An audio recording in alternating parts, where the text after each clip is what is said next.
Some of the top contenders for the Stanley Cup in the NHL this year have already made moves here as we head towards the trade deadline.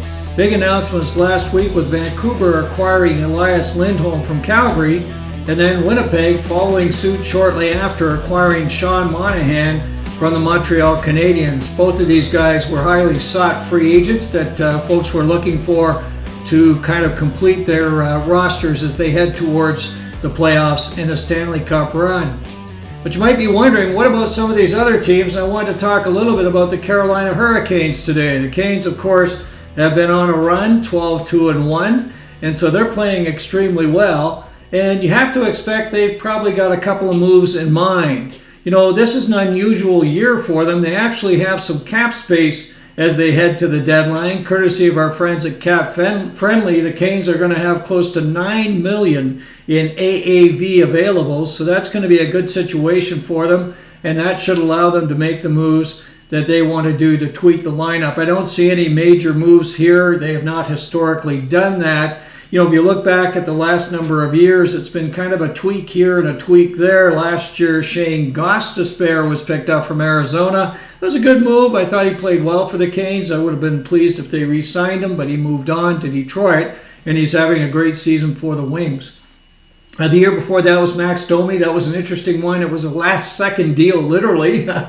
Apparently, it was just down to the final minutes and a very complex deal. The Canes really had no cap space and had to use some help to get that deal done. And the year before, Yanni Hakanpää, who I thought came in and did a nice job for the Canes and then moved on to Dallas. He was also acquired from the Ducks at the end of the deadline. So the Canes have not made major moves historically. There was one outlier. That was in 2020. The Canes picked up Brady Shea and Vinny Trocheck in separate deals. They were both major deals for the Canes and paid off in spades for them. But that's a rarity and I think very much an outlier. And I think this year the Canes will go with their usual plan, which is to make a few tweaks. So we take a look at what the assets are for the Hurricanes. They do have draft picks, of course. The Canes have a full complement pretty well over the next few seasons of draft picks. In fact, they have 2 second-rounders this year, and one of them courtesy of the deal they did with the Flyers for Tony DeAngelo. So that puts them in a good situation there. I don't see them moving a first-round pick. I don't think it'll be necessary, and they'll be trying to find a way to do later picks and possibly prospects. And talking about prospects, here's some of the guys that may be available. I think Ryan Suzuki might be at the top of the list. There might be teams thinking that Suzuki, who was a good first-round pick for the Canes and very significant promise when he was drafted, he just hasn't panned out for the Canes. And I don't see a spot for him because, of course, Vasily Ponomarov is next in line at center for the Canes. So I think Suzuki is definitely available. Dylan Coughlin will be available, I expect, as well. The Canes are going to be looking for some more defensive acumen in any blue liner that they have available. So I think he's going to be available for a team looking for some more offense. He's had a great season in the American League. In fact, was in the All-Star game recently. So Coughlin could be available. And a couple of guys in Europe sent back because the Canes did not have an AHL affiliate this year. That would be Anthony Honka and Noel Gunler, both of those guys back in Finland. I think they're possible moves as well. They don't really have, in my mind, a future with the Hurricanes. So lots of opportunity for the Canes in terms of prospects, draft picks. They could do whatever they need to do to get it done. So looking at that, looking at their cap space, what kind of moves can we expect then from the Hurricanes? Well, first of all, let's take a look at the defensive side. So the Canes are going to shore up their blue, and I think they're probably going to want to do something with a veteran that can add some strong defensive acumen and really can be a guy that can play some minutes if they need him to. A great place to start might be the San Jose Sharks. Of course, the Canes had done a nice deal a few years ago with the Sharks. Mike Greer and Don Waddell getting together on the deal that sent Brent Burns over to the Canes. So maybe they'll be trading partners again. And here's a couple of guys that I think might be of interest to the Canes. Mario Ferraro, of course, is of interest to a lot of teams. Ferraro's been averaging 22.5 plus minutes per night, and he's definitely been a solid player this year for the Sharks. He's their go-to guy in a lot of situations. 47 games, 14 points. Again, $3.25 million deal, so that's very palatable, and it might be interesting for the Canes because if they think they may lose a defenseman in free agency this year, Ferraro would be available at a very modest cost. So that's a pretty good win on their part, as well as having him for the playoff run this year. Another defenseman who might be of interest, who's had some action in the playoffs, of course, is Jan Ruda. Ruda played with the Tampa Bay Lightning when they did some of their Stanley Cup work a few years ago. Ruda checks in at 6'3", 200 pounds. He's a $2.75 million deal. He's got one more year left. So again, could be insurance if the Canes lose a D in the offseason.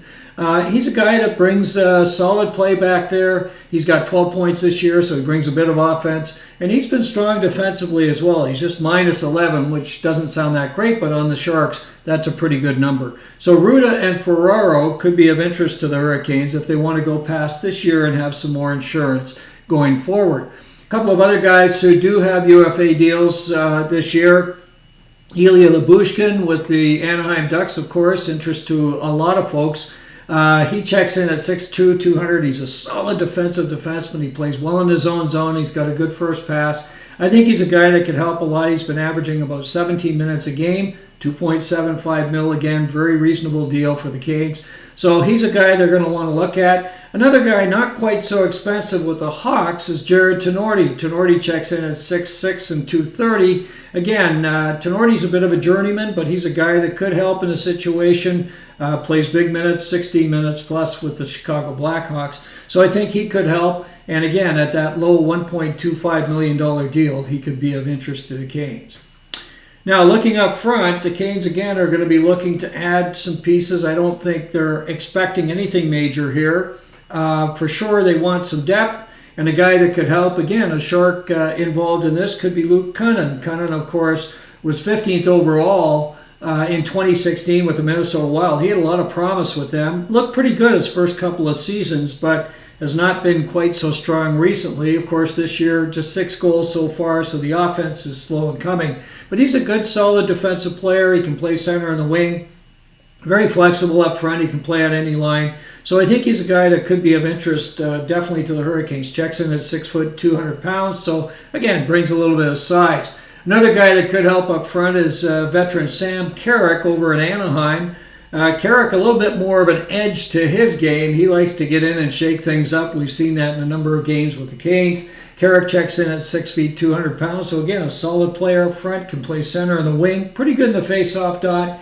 Good, solid defensive center. So I think he could be of interest. Again, comes in at a very modest $850K deal. So interesting to look at guys like Carrick and possibly Kunin.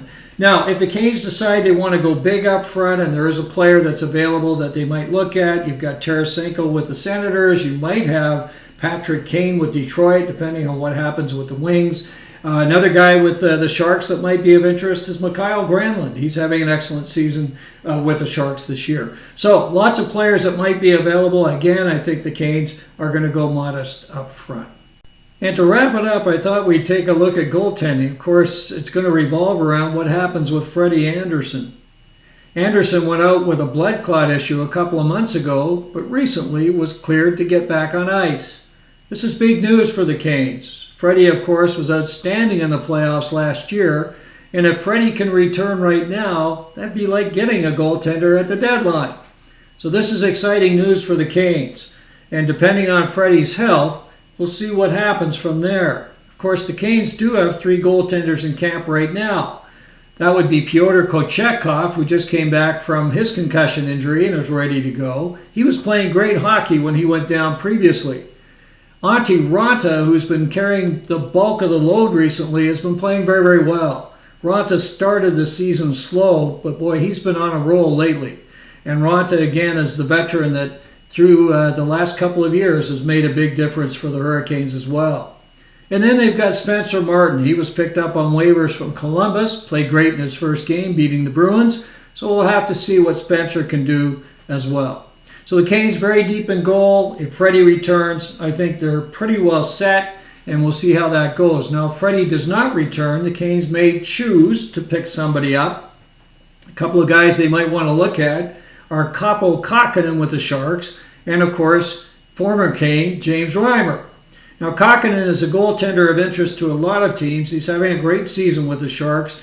He's got a .901 save percent now, but in the last 10 games has been .906, and that's on a defensively challenged Sharks team. So that's pretty good numbers. And he's got a friendly $2.75 million deal. He's a UFA at the end of the year, so they've got options there. The other guy, of course, is Reimer, a former Hurricane. Reimer played well with the Canes. And he's a guy not seeing much action with Detroit these days. Of course, Alex Lyon has claimed that #1 spot, and I don't think there's much room for Reimer. Reimer, again, team-friendly $1.5 million deal. He's not having a great season, but he's a guy that you know, once he gets into tough games, can really make a difference. So both of these guys are available. We'll see if there's a possible deal there, but I think it all comes down to what happens with Freddie. You know, lots of things are going to happen over this next month or so. We're going to see a lot of deals, and we're going to see the Canes involved in a lot of discussions for sure. Don Waddell is going to be a busy guy, and we'll see how that all plays out. The Canes are definitely in the mix for the Cup this year, and a couple of good moves at the deadline could make the difference. We're going to be watching it closely and keep you totally up to date right here on stormTRacker.